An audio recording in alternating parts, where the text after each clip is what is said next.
శుక్లాంబరధరం విష్ణుం శశివర్ణం చతుర్భుజం ప్రసన్నవదనం ధ్యాయేత్ సర్వవిఘ్నోపశాంతయేత్. గురుర్బ్రహ్మా గురుర్విష్ణుః గురుర్దేవో మహేశ్వరః గురుః సాక్షాత్ పరం బ్రహ్మ తస్మై శ్రీ గురవై నమః. వ్యాసాయ విష్ణురూపాయ వ్యాసరూపాయ విష్ణవే నమో వై బ్రహ్మనిధయే వాసిష్ఠాయ నమో నమః. కూజంతం రామ రామీతి మధురం మధురాక్షరం ఆరుహ్య కవితాశాఖాం వందే వాల్మీకికోకిలం. శ్రుతిస్మృతిపురాణానాం ఆలయం కరుణాలయం నమామి భగవత్పాదశంకరం లోకశంకరం. వాగర్ధావివ సంపృక్తౌ వాగర్ధప్రతిపత్తయే జగతః పితరౌ వందే పార్వతీ పరమేశ్వరౌ. సూక్తిం సమగ్రయతున స్వయమేవ లక్ష్మీ శ్రీరంగరాజమహిషీ మధురైః కటాక్షైః వైదగ్ధ్యవర్ణగుణగుంభనగౌరవైర్యాం కండూలకర్ణకుహరాः కవయోధయంతి. హైమోర్ధ్వపుండ్రమజహన్మకుటం సునాసం మందస్మితం మకరకుండలచారుగండం బింబాధరం బహుళదీర్ఘకృపాకటాక్షం శ్రీవేంకటేశముఖమాత్మని సన్నిధత్తాం.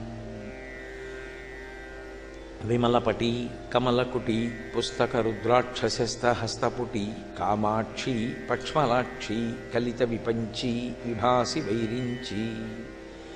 మనోజమం మరుతదుల్యవేగం జితేంద్రియం బుద్ధిమతాం వరిష్టం వాతాత్మజం వనరయూథముఖ్యం శ్రీరామదూతం శిరసా నమామి. ఆపదామపహర్తారం దాతారం సర్వసంపదాం లోకాభిరామం శ్రీరామం భూయో భూయో నమామ్యహం. నారాయణం నమస్కృత్య నరం చైవ నరోత్తమం దేవీం సరస్వతీం వ్యాసం తతో జయముదీరయేత్. హరి ఓం. పరమేశ్వర స్వరూపమైన సభకు నమస్కారం. వినుము విదర్భదేశమున వీరుడు కుండిన భర్త భీష్మకుండనునొక దొడ్డరాజు కలడు.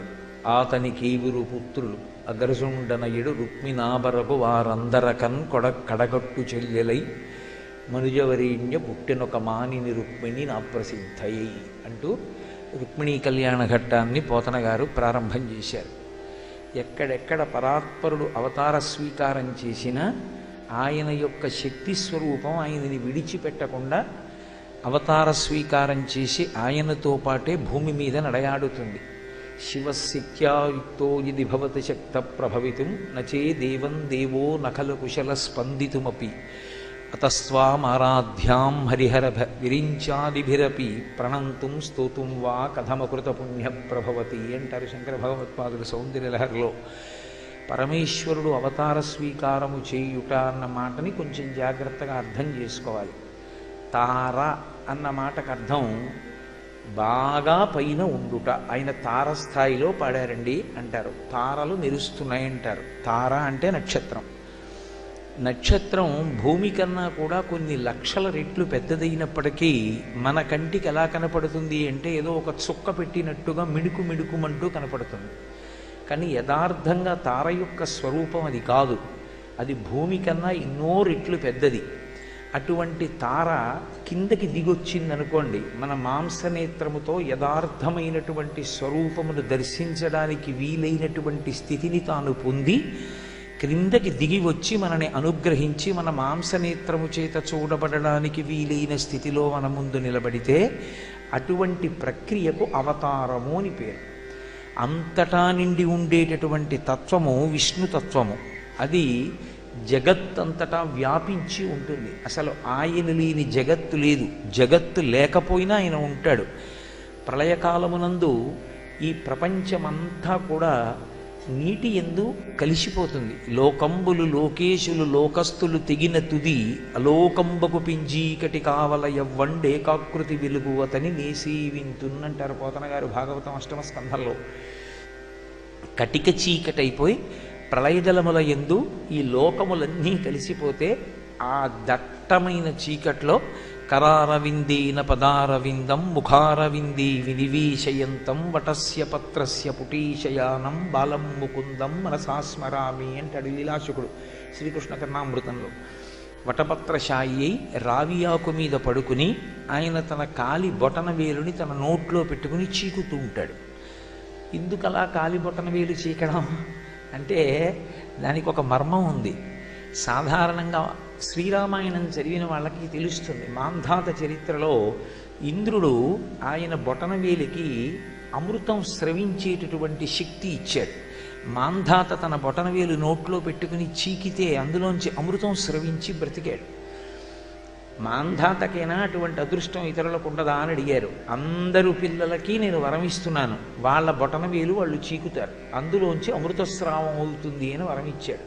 అందుకే చిన్నతనంలో పిల్లలందరూ బొటనవేలు చీకడం, తల్లిదండ్రులు దాన్ని తప్పించే ప్రయత్నం చేయడం జరుగుతూ ఉంటుంది. కానీ విష్ణు భగవానుడు అన్నట్ట వాళ్ళకంటే ఇంద్రుడు వరం ఇచ్చాడు కాబట్టి చేతి బొటనవేలు నుండి అమృతస్రావం. నేను అమృతవపుహు, విష్ణు సహస్రనామ స్తోత్రంలో ఉంది కదా నామం. అమృతవపుహు అంటే ఆయన శరీరం అంతా అమృతమే. కాబట్టి అందరూ చేతి బొటనవేలు చీకితే నేను కాలి బొటనవేలు చీకుతాను. అందుకని కరారవిందేన పదారవిందం ముఖారవిందే వినివేశయంతం వటస్య పత్రస్య పుటీశయానం బాలం ముకుందం మనసాస్మరామి. వటపత్రశాయి ప్రళయ జలముల మీద పడుకుని ఉంటాడు. ఆ పడుకుని ఉండేటటువంటి స్వామి మళ్ళీ పునః సృష్టి జరిగినప్పుడు ధర్మమునకు ఏదైనా వైక్లభ్యం కలిగితే ధర్మ సంస్థాపనార్థాయ సంభవామి యుగే యుగే, ధర్మ సంస్థాపన చేయడం కోసమని అంతటా నిండి నిబిడీకృతమైనటువంటి విష్ణుతత్వము సాకారమైనటువంటి ఒక రూపము దాల్చి మన ముందుకొచ్చి నిలబడుతుంది. అలా నిలబడినప్పుడు ఆయనకి స్వేచ్ఛ ఉండదు. నేను ఈ రూపంలో వస్తాను అని రాడు. పరిత్రాణాయ సాధూనాం వినాశాయ చ దుష్కృతాం ధర్మ సంస్థాపనార్థాయ సంభవామి యుగే యుగే. ఆయన అలా వచ్చేటప్పుడు పరమ భాగవతోత్తములైనటువంటి వారు ఎలా కనపడాలని కోరుకున్నారో అటువంటి రూపంతో భూమి మీదకు వస్తూ ఉంటాడు. అలా ఆయన ఈ భూమి మీదకి దిగి వచ్చి నడయాడినటువంటి సందర్భాలు ఉన్నాయి. వామనమూర్తిగా, రామచంద్రమూర్తిగా, కృష్ణ భగవానుడిగా, మత్స్యమూర్తిగా, ఇలా అనేకమైనటువంటి అవతారములను స్వీకరించాడు. ప్రధానంగా దశావతారాలు చెప్తాం.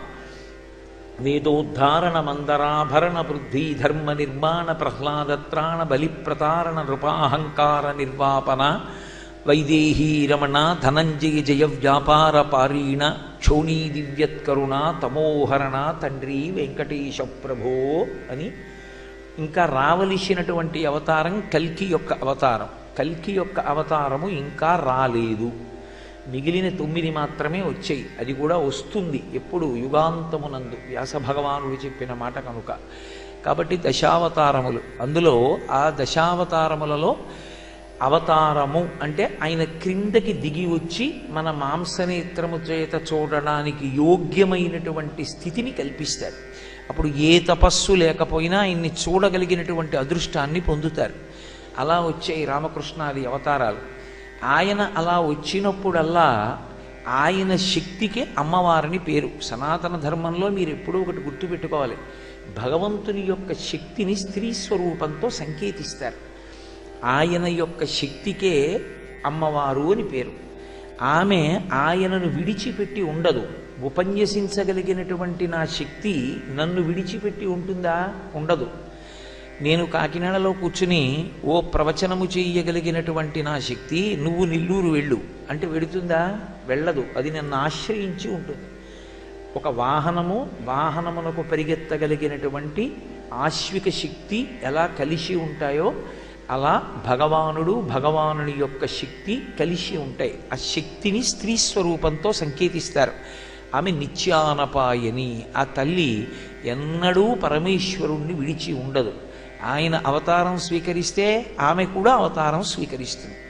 శ్రీరమ సీతగాగ నిజసేవక బృందము వీర వైష్ణవాచార జనంబుగాగ విరజానది గౌతమిగాగ వికుంఠమున్నారయ భద్రశైల శిఖరాగ్రముగాగ వసించు చేతనోద్ధారకుడైన విష్ణుడవు దాశరథి కరుణాపయోనిధి అంటాడు గోపరాజు గారు. శ్రీరమ సీతగాగ, ఆ ఆదిలక్ష్మియే సీతమ్మగా వచ్చింది. శ్రీ మహావిష్ణువు రామచంద్ర ప్రభువుగా వచ్చారు. ఎప్పుడెప్పుడు ఆయన అవతారం స్వీకరిస్తే అప్పుడప్పుడు ఆ యమ కూడా ఈ భూమి మీద అవతరిస్తూ ఉంటుంది. ఇప్పుడు భగవానుడు కృష్ణుడిగా పరిపూర్ణావతారంగా భూమి మీదకు వచ్చాడు. ఆదిలక్ష్మి రుక్మిణీదేవిగా వచ్చింది. ఈ రుక్మిణీదేవిగా వచ్చినటువంటి కథలో అంత తేలికగా ఇద్దరికీ పరిణయం అవ్వగలిగినటువంటి సందర్భం ఏర్పడదు. ఎందుకు ఏర్పడదు అంటే దాని చేత ఒక తత్వాన్ని లోకానికి నిరూపణం చెయ్యాలి అని భగవానుడు అనుకున్నాడు. అందుకే రుక్మిణీ కళ్యాణ ఘట్టాన్ని పెళ్లి కాని పిల్లలు ప్రత్యేకంగా వింటారు. పెళ్లి కాని పిల్లలు రుక్మిణీ కళ్యాణం చేస్తే తప్ప పెళ్లి సంబంధం చూడరు. నాకు తెలిసి ఆ పాటి ఈ పాటి కొంచెం ఆధ్యాత్మిక రంగ ప్రవేశం ఉన్నటువంటి పెద్దలు ఎవ్వరూ కూడా తన పుట్టినటువంటి పిల్ల చేత రుక్మిణీ కళ్యాణం కానీ కాత్యాయని వ్రతం కానీ చేయించకుండా పెళ్లి సంబంధాలు చూడరు. పెళ్లి సంబంధాలు చూడటం మొదలుపెట్టారు అంటే గుర్తు ఏమిటంటే రుక్మిణీ కళ్యాణం చేయిస్తారు. ఎందుచేత అంటే ఆ రుక్మిణీ కళ్యాణానికి ఉండేటటువంటి శక్తి ఎటువంటిది అన్న విషయం మీకు కథాంతర్భాగంగా నేను ప్రతిపాదించేటటువంటి ప్రయత్నం చేస్తాను. కాబట్టి పోతన గారు రుక్మిణీ కళ్యాణ ఘట్టాన్ని ప్రారంభం చేస్తూ, వినుము విదర్భదేశమున వీరుడు కుండిన భర్త భీష్మకుండనునొక దొడ్డరాజు కలడు, ఆతనికి ఊరు పుత్రులు అగ్రజుండనయడు రుక్మిణాబరగు వారందరకన్ కడగొట్టు చెల్లెలై మనుజవరేణ్య పుట్టెనొక మానిని రుక్మిణి నా ప్రసిద్ధయ్యి అన్నారు. పూర్వం విదర్భదేశంలో ఉండేటటువంటి కుండిన నగరాన్ని పరిపాలించినటువంటి భీష్మకుడనేటటువంటి రాజుకి 5 కుమారులు. ఆ 5 కుమారుల తర్వాత పుట్టినటువంటి గారాబు బిడ్డ ఆడపిల్ల రుక్మిణీదేవి. పైన పుట్టినటువంటి 5 కూడా మగపిల్లలు. వాళ్ళందరికీ కూడా రుక్మ సంబంధమైనటువంటి పేర్లు ఉంచాడు. రుక్మ అంటే రుక్మము అంటే బంగారం. బంగారము లోభమునకు ప్రతీక. ఈ 5 ఎవరు అంటే నిజానికి ఇంద్రియాలకి ప్రతీకలు. ఇంద్రియాలు ఎప్పుడు లోభగుణంతో ప్రవర్తిస్తూ ఉంటాయి. ఈ పైన పుట్టినటువంటి 5 పెద్దవాడు రుక్మి. మిగిలినటువంటి 4 రుక్మ బాహువు, రుక్మ రథుడు, రుక్మ నేత్రుడు, రుక్మ కేశుడు. మొత్తం 5. ఈ 5 తర్వాత పుట్టినటువంటి ఆడపిల్ల రుక్మిణీదేవి. అంతటి జగజ్జనని, లోకాల్ని పావనం చెయ్యగలిగినటువంటి తల్లి తమకు చెల్లెలిగా పుట్టినటువంటి కారణం చేత వాళ్ళు తరించిపోవచ్చు. కానీ వాళ్ళకి ప్రతిరోజు రుక్మిణీదేవిని చూసే అవకాశం ఉన్నా, రుక్మిణీదేవితో కలిసి తిరుగుతున్నా కూడా వాళ్ళకి రుక్మిణీదేవి యొక్క వైభవం తెలిసి రాలేదు. ఎందుచేత అంటే ఒక ప్రదేశంలో ఉన్నంత మాత్రం చేత ఆ ప్రదేశం యొక్క వైభవాన్ని ఒక వ్యక్తి సంతరించుకోగలడా అంటే అది చెప్పడం చాలా కష్టం. త్రివేణీ సంగమంలో మొసలి పడుకుంటుంది. పడుకున్నటువంటి మొసలికి ఇక్కడి నుంచి కష్టపడి అలహాబాద్ వెళ్ళి మనం మహాకుంభమేళా అని స్నానం చేస్తాం. త్రివేణీ సంగమంలో ఉన్న మొసలి పుట్టినది మొదలు మరణించే వరకు పడుకుంటుంది. అలా పడుకుంది కదా అని మొసలికి ఏమైనా పుణ్యం వస్తుందా అంటే చెప్పడం కష్టం. ఎందుకు రాదు అంటే దాని బుద్ధి ఎందు ఆ నది యొక్క పవిత్రతతో సంబంధం ఏం లేదు. ఎవడు కాలు పెడతాడు ఈడ్చేద్దామని చూస్తూ ఉంటుంది. అందుకని దానికి స్నాన ఫలితం వస్తుంది అని చెప్పడం చాలా కష్టం తిరియక్కైన కారణం చేత. అలాగే ఒక పుస్తకాలు విక్రయించేటటువంటి దుకాణంలో పనిచేసేటటువంటి వ్యక్తి దగ్గరికి వెళ్ళి, మీ దగ్గర రామాయణ గ్రంథం ఉందా అంటే ఎన్ని రకాల రామాయణ గ్రంథాలు ఉన్నాయో, ఎంతమంది రచయితలు ఉన్నారో, ఒక్కొక్క కాండకి ఎన్ని పుస్తకాలు ఉన్నాయో, ఒక్కొక్క కాండకి ఎన్ని పుటలు ఉంటాయో కూడా చెప్పగలడు. అంత మాత్రం చేత అతనికి రామాయణం తెలుసని అనుకోవడానికి వీల్లేదు. అలా రుక్మిణీదేవితో కలిసి పుట్టినంత మాత్రం చేత రుక్మిణీదేవి యొక్క సోదరులకి రుక్మిణీదేవి యొక్క వైభవం తెలిసి ఉంటుందనుకోవడం పొరపాటు. ఎందుచేత అంటే ఇంద్రియములు దేని చేత ప్రకాశిస్తాయి? ఇంద్రియములు ఆత్మ చేత ప్రకాశిస్తాయి. నానాఛిద్రఘటోదర స్థిత మహాదీప ప్రభాభాస్వరం జ్ఞానం యస్యతు చక్షురాది కర్ణద్వారా బహిస్పందతే జానామీతి తమేవ భాంతమనుభాచ్చేతత్ సమస్తం జగత్ తస్మై శ్రీ గురుమూర్తయే నమయిదం శ్రీదక్షిణామూర్తయే అంటారు శంకర భగవత్పాదులు. కుండకి కన్నాలు పెట్టి దీపం పెట్టి కుండని బోర్లిస్తే కుండ కన్నాల్లోంచి వచ్చేటటువంటి కాంతి అంతా దీపానిదే, కన్నాలది కాదు. ఇంద్రియముల యొక్క శక్తి, ఇంద్రియముల వెనక ఉన్నటువంటి ఆత్మ తన శక్తిని ప్రసరించడం చేత ఇంద్రియాలు చూస్తాయి. అంత మాత్రం చేత ఇంద్రియాలకి ఆత్మవైభవం తెలిసే అవకాశం ఉంటుందా? కుండలు సరికదా మహాబలిష్టములై అవి ఎప్పుడూ బహిర్ముఖములై ఈడ్చేస్తాయి లోకంలోకి. ఇంద్రియాణి బలిష్టాని ననియుక్తాని మానద అపక్వస్య ప్రకుర్వంతి వికారాం స్థాననేకశ అంటాడు వ్యాసభగవానుడు దేవి భాగవతంలో. ఇంద్రియాలు మహాబలవత్తరములు, వాటిని నియంత్రించడం అంత తేలికైనటువంటి విషయం కాదు. లోకములన్నీయున్ గెలిచినాడవు ఇంద్రియానీకము చిత్తమున్ గెలువనేరవు, నిన్ను నిబద్ధు చేయు భీషణ శత్రుల ఆర్వుర ప్రభిన్నుల చేసిన ప్రాణికోటిలో నీకు విరోధి లేడొకడు, నేర్పున చూడుము దానవీశ్వర అంటాడు ప్రహ్లాదుడు హిరణ్యకశిపుడితో. బయట శత్రువులు ఉన్నారంటాను ఏమిటి నాన్న? బయట శత్రువుల్ని గెలవడం గొప్ప కాదు, నీ ఇంద్రియాల్ని గెలు చూస్తాను. నీ ఇంద్రియాల్ని గెలిస్తే అసలు లోకంలో నీకు శత్రువులు లేరు నాన్న అంటాడు.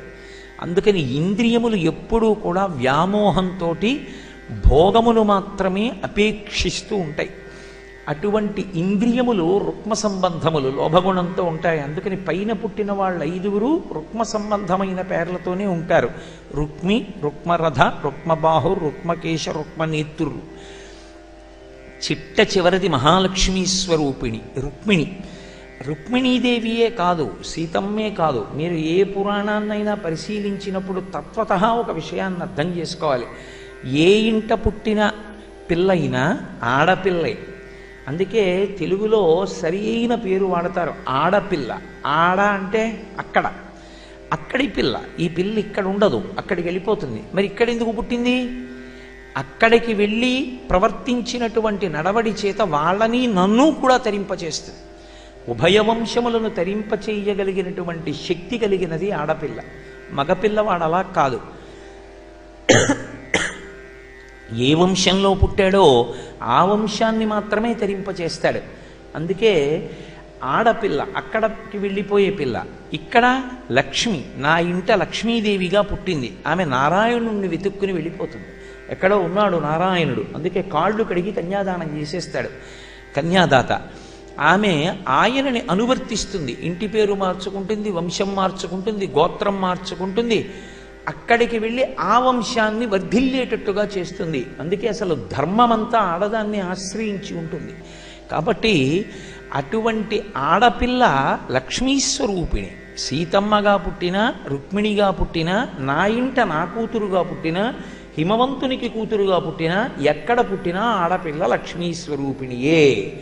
అందుకే హిమవంతుడంతటి వాడు కూడా పార్వతీదేవి తన కడుపున పుట్టినప్పుడు గిరులలోనొక్క గిరినైన నా పేరు వెలయచేసి తిటుల ఇందువదన, నీకు తండ్రినైతి నాకింత చాలదే ఇది మహాద్భుతంబు ఇందువదన అంటాడు. నేనేముందమ్మా, ఒక కొండని, నా పేరు ఎవరికి గుర్తుంటుంది? కానీ నువ్వు నాకు కూతురు అయ్యావు కాబట్టి గిరిజ. గిరిజ అంటే గిరిజా, పుట్టినది, కొండకు పుట్టినది. ఎవరు అంటే పర్వత చూలి పార్వతీదేవి. పార్వతీదేవి పుట్టింది కనుక హిమవంతుడికి అంత పేరు వచ్చింది. ఆడపిల్ల లక్ష్మీస్వరూపిణి కాబట్టి రుక్మిణీదేవియే కాదు, ఏ ఇంట పుట్టిన ఆడపిల్లైనా అంతే. కడగొట్టు చెల్లెలై అన్నయ్యల వైపు నుంచి వేశారు పోతన గారు, తండ్రి వైపు నుంచి వేయలేదు. ఆఖరణ పుట్టిన ముద్దులు కూతురు అనలేదు. అనలేదంటే అర్థం, తండ్రికి ఎప్పుడూ ఆడపిల్ల ముద్దే. ముద్దు చెయ్యని తండ్రి లోకంలో ఉండడు. నా కూతురు అని ముద్దు చేయని వాడు లోకంలో ఎక్కడుంటాడు? ఆ ముద్దు మురిపని చూడవలసిన వాడు ఎవరంటే అన్నయ్య గారు. అన్నయ్య జాగ్రత్తగా నేర్చుకోవాలి. అందుకే దశమస్కంధంలో ఓ చోట పోతన గారు అంటారు, అక్కట మాడలు చీరలిచ్చుటో మధుర మంజుల భాషలను ఆదరించుటో చేయక అంటారు. ఆడపిల్ల ఇంటికి వస్తే ఏదో మధురంగా మాట్లాడాలి, ఓ చీర పెట్టాలి, పసుపు కుంకం ఇవ్వాలి. అంతేగాని ఇంటికి ఆడపిల్ల వచ్చిన దగ్గర నుంచి ఆడిపోసుకోకూడదు. అది దోషభూయిష్టమైన ప్రవర్తన అన్నదమ్ముల్ది. కడగొట్టు చెల్లెలై ఈ 5గురికి చెల్లెలిగా పుట్టింది. 5గురు అన్నలు పైనుంటే ఆ పిల్ల ఎంత ముద్దుగా పెరగాలి? ముద్దుగా పెరగడం అంటే ఆమె యొక్క బాగోగులు చూడవలసిన కర్తవ్యం వాళ్ళ మీద కూడా ఉంది. వాళ్ళు కూడా కర్తవ్యాన్ని సరిగ్గా నెరవేర్చగలిగారా అంటే, ఈ పిల్ల పెరిగి పెద్దదవుతూ పేర్వేర బొమ్మల పెండిండ్లు చేయుచు నబలలతోడ వియ్యంబులుందు, గుజ్జనగుళ్లను కొమరొప్ప వండించి చెలులకు పెట్టించు చెలువ మెరసి, రమణీయ మందిరా రామదేశములందు పువ్వు తీగలకును పృదివెట్టు సదమల మణిమయ సౌదభాగములందు లీలతో భర్మడోలికల నూగు సారికాకీర పంతికిని చదువు చెప్పు బర్హి సంఘంబులకు ముదిపములు గరపు మందమరాళములకు చూపు మందగతులు అన్నారు పోతన గారు. సంస్కృత భాగవతంలో ఉన్నటువంటి రుక్మిణీదేవిని 16 తెలుగింటి ఆడపిల్లని చేశారు పోతన గారు. అది ఆయనకి తెలుగు భాష మీద, తెలుగు జాతి మీద ఉన్న మక్కువ. పేర్వేర బొమ్మల పెండ్లిండ్లు చేయుచు అబలలతోడ వియ్యంబులుందు. చిన్నతనంలో బొమ్మల పెళ్ళిళ్ళని చేయిస్తారు. కొత్త తాటాకు తెచ్చుకొని తాటాకు బొమ్మ చేసి దానికి ఏదో వెనక నుంచి ఓ చిన్న జడోటి వేసి తిలకంతో బొట్టు పెట్టి ఏదో కొప్పులో కొంచెం పువ్వులు పెట్టి మా అమ్మాయిని, ఆ ఉన్న స్నేహితుల్లోనే ఒకరికి తాటాకు బొమ్మ కొడుకని, ఈమె వాళ్లతో వియ్యం ఉండిందని, పెళ్లికి వాళ్ళు మేమందరం తరలి పెడుతున్నామని, ఆడపెళ్లి వారు ఎదురు సన్నాహం పలికారని, మధుపర్కం ఇచ్చారని, పెళ్లి జరిగిందని, వచ్చిన వాళ్ళందరికీ భోజనాలు పెట్టారని, మనుగుడుపులని, కోడలు ఇంటికి వచ్చిందని ప్రేమతో పేరు చెప్పించి ఏదో హారతిచ్చి లోపలికి తీసుకెళ్లారని, బొమ్మల పెళ్ళిళ్ళే ఆటలుగా ఉంటాయి. బొమ్మలతో ఇంకో ఆట ఉండదు. బొమ్మల పెళ్ళిళ్ళు ఆటలుగా చేయించేవారు ఆడపిల్లలతో. ఎందుచేత? గుజ్జనగుళ్లను కొమరొప్ప వండించి చెలులకు పెట్టించు చెలువ మెరసి. ఇది పోతన గారి యొక్క వైభవం, ఆయన రచనలో ఉండేటటువంటి అద్భుతం. పప్పు బియ్యం కలిపి రుక్మిణీదేవి గుజ్జనగూళ్ళు వండించి ఆ వచ్చిన వాళ్ళందరికీ బొమ్మల పెళ్ళిళ్ళు చేయించి పెట్టేది. ఎందుచేత? మీరు ఒప్పుకోండి ఒప్పుకోకపోండి, నేను వేదాన్ని నమ్ముకున్నవాడిగా నేను మాట్లాడేది ఇలాగే ఉంటుంది. ఏ ఇంటనైనా శాంతి నిలబడేది ఎవరి వలన నిలబడుతుంది అంటే పురుషుని కన్నా ఆ ఇంటి శాంతికి కారణము ఆడదే. ఆడదాని వలన మాత్రమే ఇంట్లో శాంతి ఉంటుంది. భర్త ఎంత అలిసిపోయి రానివ్వండి, పరమ ప్రేమతో సంతోషంగా 70 రూపాయల చీర కట్టుకుందా 7,000 రూపాయల చీర కట్టుకుందా అన్న దానితో సంబంధం ఉండదు. పరమ ప్రేమతో స్వాగతం పలికి కాస్త పండురసం ఇచ్చి కూర్చోపెట్టి ప్రియమార మాట్లాడేటటువంటి ఇల్లాలు ఎక్కడుంటుందో అక్కడ భర్త విశేషమైన శాంతి పొందుతాడు. ఇప్పుడు మీరు ఒక్కటి ఆలోచించండి, నేను ఆర్జన చేసి తేగలను, ఉద్యోగం చేస్తాను, జీతం తీసుకొస్తాను, కానీ నా తమ్ముడి కొడుకు మా ఇంటికి వచ్చాడు అనుకోండి, లేదా నా అన్న కొడుకు మా ఇంటికి వచ్చాడు అనుకోండి, నా అన్న కొడుకుని నేను ఎలా ఆదరిస్తాను? వాడికి వంట నేను చేసి పెడతానా? వాడికి నేను చేసి పెట్టను. ఆమె పిన్నమ్మ నా భార్య పరమ సంతోషంతో, ఒరేరా అన్నం తినేళ్ళు ఎక్కడికి పోతావు అని నీ కోసం కాకరకాయ వేయించాను, నీ కాకరకాయ వేపుడు ఇష్టం కదరా అని ఇంత అన్నం పెట్టింది అనుకోండి, నేను ముందు గదిలో కూర్చుని ఏదో పుస్తకం చదువుకుంటున్నా నాకు ఎంతో ప్రశాంతంగా ఉంటుంది. ఇంటికో అతిథి వచ్చాడు అనుకోండి, ఆ అతిథికి అన్నం పెట్టడం ఎవరి వల్ల సాధ్యం? ఇల్లాలు బట్టే. అసలు ఆమె యొక్క సహకారము లేని నాడు, ఆమెకి ఆ మర్యాద తెలియని నాడు ఇంట శాంతి ఉండదు. అందుకే శాస్త్రంలో భార్య భర్తకి శాంతి స్థానం అవుతుంది. అసలు నేను ఒక మాట అంటే నొచ్చుకోకండి, పురుషుని యందు సహజముగా హృదయం ఉండదు. పరమేశ్వరుడు ఒక్క స్త్రీకి ఇచ్చాడు. అందుకే వివాహ మంత్రముల యందు ఒక మాట అంటాడు పురుషుడు.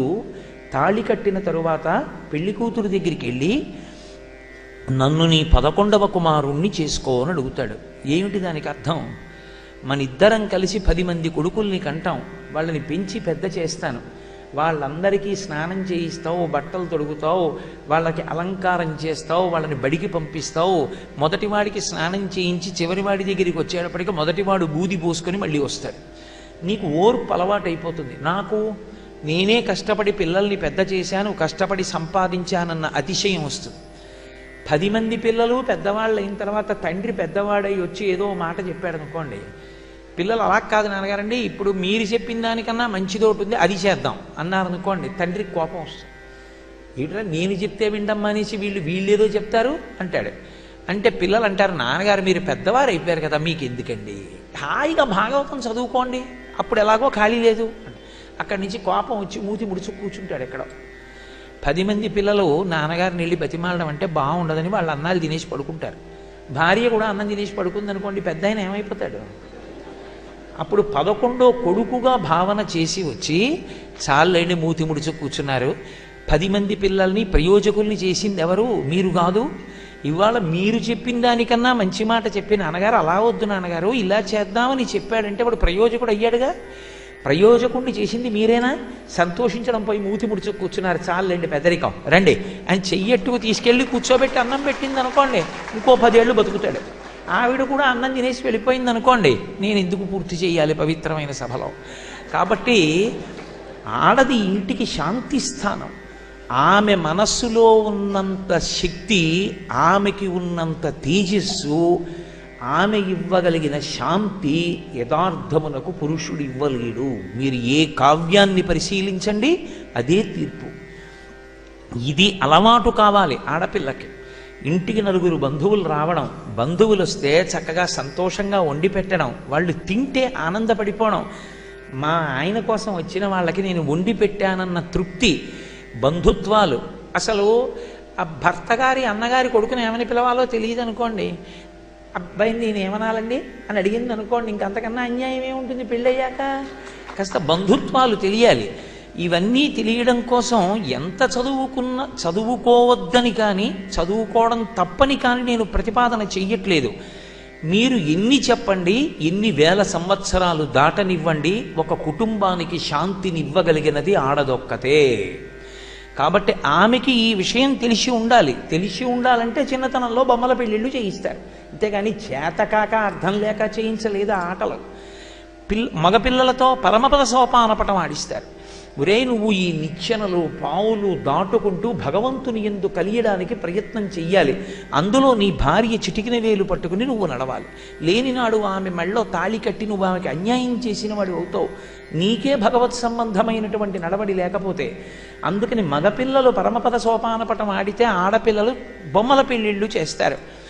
10 మందికి రుక్మిణీదేవి గుజ్జనగూళ్లను కొమరప్ప వండించి చెలులకు పెట్టించు చెలువ మెరసి.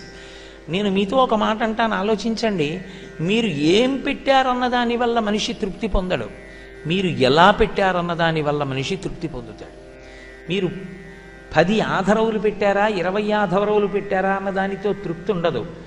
పరమ ప్రేమతో పరమ సంతోషంతో కూర్చుని పెట్టినటువంటిది ఏదుందో అది బ్రతికిస్తుంది పెద్దవాళ్ళని, అది బ్రతికిస్తుంది భర్తని, అది బ్రతికిస్తుంది పిల్లల్ని. ఆ ప్రేమ, ఆ వడ్డన, ఆ పెట్టడం ఆడపిల్లకి సంబంధించినటువంటి విషయం. అన్నపూర్ణాతత్వం పరమశివుడంతటి వాడు తను పుచ్చుకోలేదు, తన భార్యకి ఇచ్చాడు. ఆమె పెట్టాలి సంతోషంగా. వృద్ధులైపోయినటువంటి అత్తమామల ఇవాళ ఏం వద్దులే అమ్మా పడుకుంటానంటే, మామయ్య గారు అలా పడుకోకండి, రేపు పొద్దున్న నీరసం వస్తుంది, మజ్జిగలో వేసిస్తాను ఉప్పుడి పిండి కొంచెం తాగి పడుకోండి అని కోడలు హఠం చేసి కొంచెం ఉప్పుడి పిండి మజ్జిగలో వేసి తాగించి పడుకోబెట్టింది అనుకోండి, ఆ మామగారు ఉప్పుడి పిండికి కాదు కడుపు చల్లగా ఉండేది, ఇలాంటి కోడలు వచ్చింది నాకు ఎన్ని జన్మల అదృష్టమో అని నిద్రపోతాడు. అలాంటి స్థానం పురుషుని యందు లేదు, అది ప్రకృతిలో సహజం. ఎన్ని వితండవాదనలు చేయండి, ఎన్ని విచిత్రవాదనలు చేయనివ్వండి, అవన్నీ హేతువుని దాటి ఉంటాయేమో కానీ యథార్థానికి సరిపోయే విషయాలు కావు. ఎవరు ఏది చెయ్యాలో అది చేసిన నాడే తృప్తి. ఇది తెలుగింటి సంస్కృతిని పోతన గారు రుక్మిణీదేవి యందు చూపించి సీసపద్య రచన చేశారు. అది పోతన గారి యొక్క వైభవం. తెలుగు జాతి పట్ల, తెలుగు సంస్కృతి పట్ల పోతన గారు చూపించినటువంటి ప్రేమ, ఆదరణ అటువంటివి. కాబట్టి గుజ్జనగూళ్లను కొమరొప్ప వండించి చెలులకు పెట్టించు చెలువ మెరసి రమణీయ మందిర రామదేశములందు పూతీగలకును ప్రోవిపెట్టు. ఆ తల్లి లోపల ఉండేటటువంటి అంతఃపురంలో ఉద్యానవనంలో పూల తీగలు పాతి, ఆ పూల తీగలకి పందిళ్ళు వేసి పూల తీగల్ని పాకించేదిట. అదొక సౌకుమార్యంతో కూడుకున్నటువంటి విద్య. ఒక్కొక్క తీగ ఒక్కొక్కలా ఉంటుంది. గుమ్మడిపాదు సన్నజాజి తీగ ఒక్కలా ఉంటాయా? ఒక్కలా ఉండవు. తీగ అస్తవ్యస్తంగా పాకి ఎండిపోవడం కన్నా పెంకుల మీదకి సన్నజాజి తీగ పెట్టారనుకోండి ఒకళ్ళ ఇంట్లో, వేసవి కాలంలో పెంకులు వేడెక్కిపోతాయి. ఆ తీగ సన్నజాజి తీగ అంటే ఎంతో సుకుమారంగా ఉంటుంది. ఎంతో సుకుమారంగా ఉన్న సన్నజాజి తీగ పెంకుల మీద పాగుతోంది అనుకోండి, ఆ ఇంట్లో ఉన్న యజమానికి యజమానురాలికి ఉన్న సంస్కారం అర్థమైపోతుంది. అంత లేతగా ఉండి అంత సౌకుమార్యంగా ఉండేటటువంటి సన్నజాజి తీగకి కనీసం ఓ తాడు కట్టి ఎక్కించాలి. కానీ పెంకుల మీద పాకించడం ఏమిటి సన్నజాజి తీగని? ఓ గుమ్మడిపాదు ఉంది, నేల మీద పాకినా పర్వాలేదు. సన్నజాజి తీగ నేల మీద పాకితే దానికి సౌకుమార్యం ఉండదు. అందుకే ఒక పని చెయ్యడం వెనక మనిషి యొక్క హృదయంలో ఉండేటువంటి లాలిత్యము బయటికి వస్తుంది. ఒక పువ్వు చేతికిచ్చినప్పుడు ఆ పువ్వుని పట్టుకోవడంలో హృదయంలో ఉన్న లాలిత్యం అర్థమవుతుంది. ఒక పాలగిన్నె పట్టుకునేటప్పుడు ఎంత జాగ్రత్తగా పట్టుకుంటారు అన్నదాన్ని బట్టి తెలుస్తుంది.